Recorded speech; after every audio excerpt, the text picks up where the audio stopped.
Bonjour à tous et bienvenue dans ce 37e épisode de Legality Times.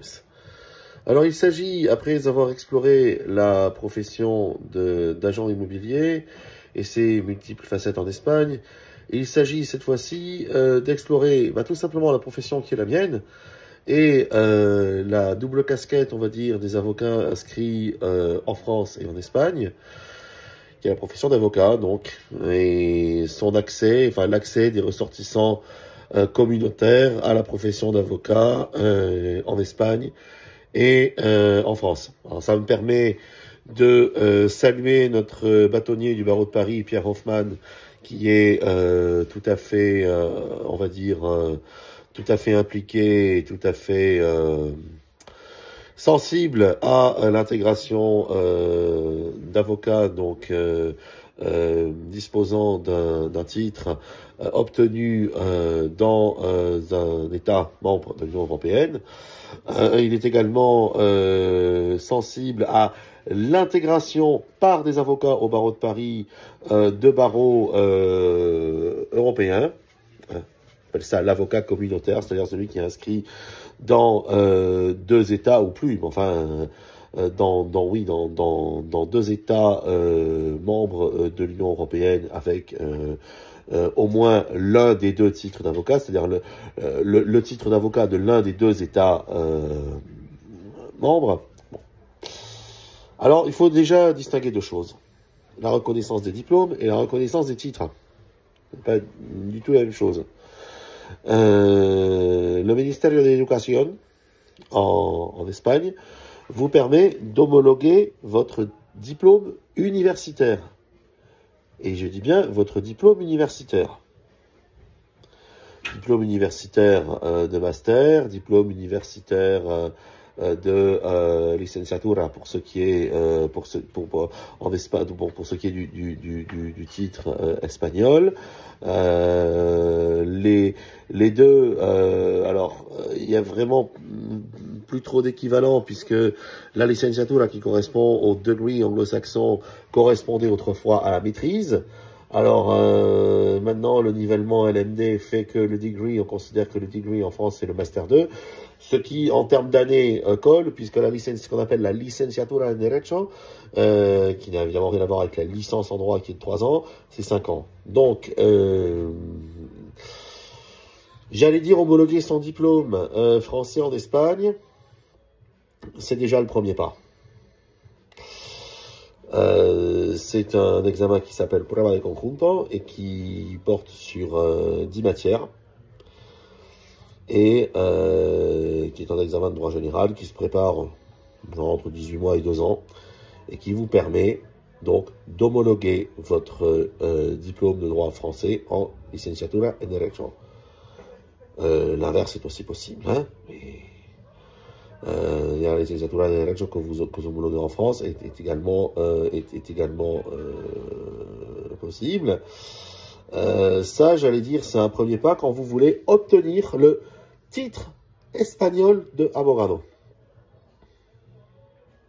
Vous avez en réalité deux façons de vous inscrire. Soit en obtenant le titre espagnol via une reconnaissance préalable de votre diplôme, une homologation de votre diplôme, soit en homologuant votre titre d'avocat, préalablement obtenu en France, via l'EFB ou l'IEJ de province, et que vous allez donc homologuer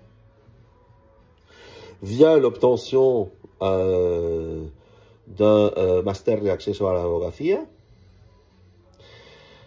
Et donc, vous allez homologuer avec une formation sanctionnée par un examen, une formation diplômante, qui est exactement la même que celle que l'on demande aux Espagnols pour obtenir le titre d'avocat. Autrefois, avec la licenciatura, vous inscriviez comme avocat. C'est évident que ce temps-là est révolu, que maintenant on vous demande une formation qui est comparable à la formation IEJ, qui est comparable à la formation EFB, qui sont des masters universitaires, qui ne sont pas, je veux dire, les écoles d'avocats telles qu'on les connaît. Bon, si vous avez la Escuela de Práctica Jurídica, qui sont, alors si vous avez des écoles d'avocats bien sûr, mais qui sont on va dire organisées entre sur la base d'une entente entre l'université et l'école d'avocats en question et l'ordre des avocats, pardon, de façon à constituer l'école d'avocats en question.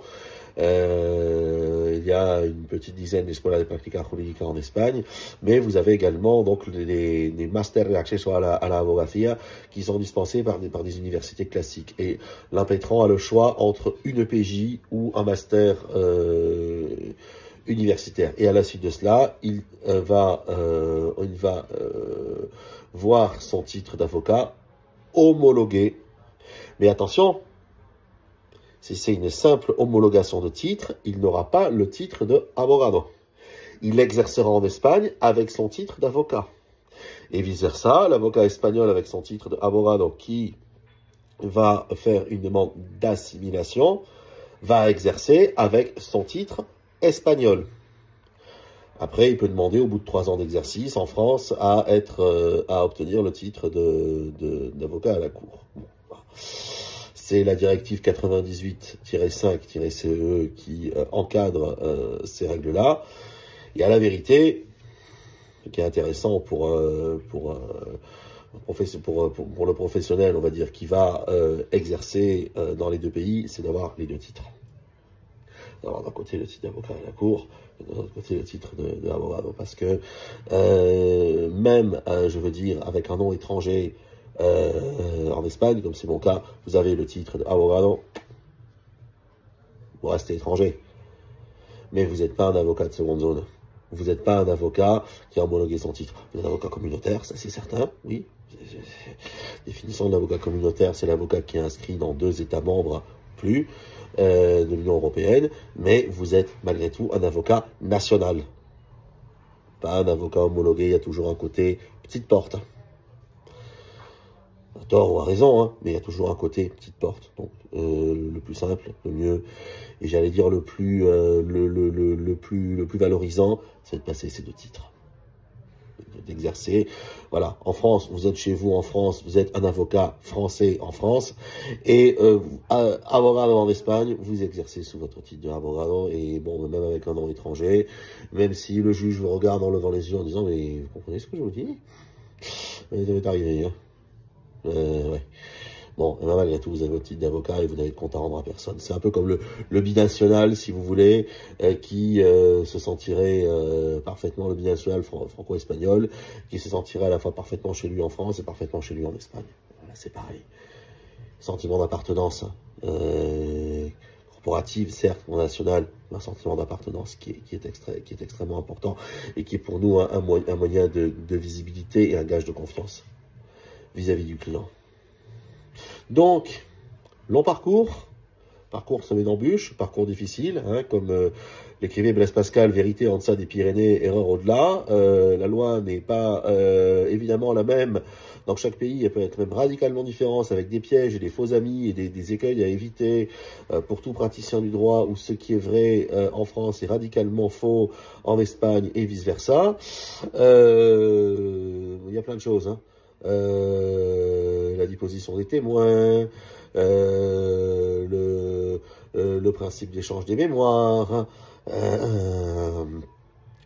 l'opposition qui n'existe pas en Espagne, l'opposition au jugement pour non-notification, la situation de rebellia processale qui est quelque chose de propre au droit espagnol, l'avoué qui existe encore en Espagne, qui n'existe plus chez nous depuis des lustres et des lampadaires, comme dirait l'autre, et qui existe encore, et dès la première instance. L'huissier qui n'existe pas en Espagne. Voilà, il y a tout un tas de choses qui vont faire que, un peu à la manière d'une voiture amphibie, un peu à la manière d'un 4x4 qui aurait dont le moteur aurait une prise d'air extérieure pour pouvoir rouler dans l'eau, et ben il va falloir s'adapter, faire le caméléon entre les deux pays, sans flancher, sans douter, sans se mélanger les pinceaux, sans confondre.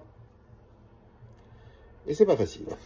Mais vous avez pour cela des professionnels. Lorsque, justement, vous ne connaissez pas le pays dans lequel vous mettez un pied, ou a fortiori si vous avez un litige dans un pays que vous connaissez pas ou vous connaissez mal, et que vous voulez engager un professionnel qui lui le connaît évidemment parfaitement, mais qui malgré tout parle votre langue, parle votre langage avec vos codes, avec vos références, eh bien l'avocat franco-espagnol, français et espagnol à la fois, avec un double titre, avec une double culture et une double inscription au barreau, et bien sûr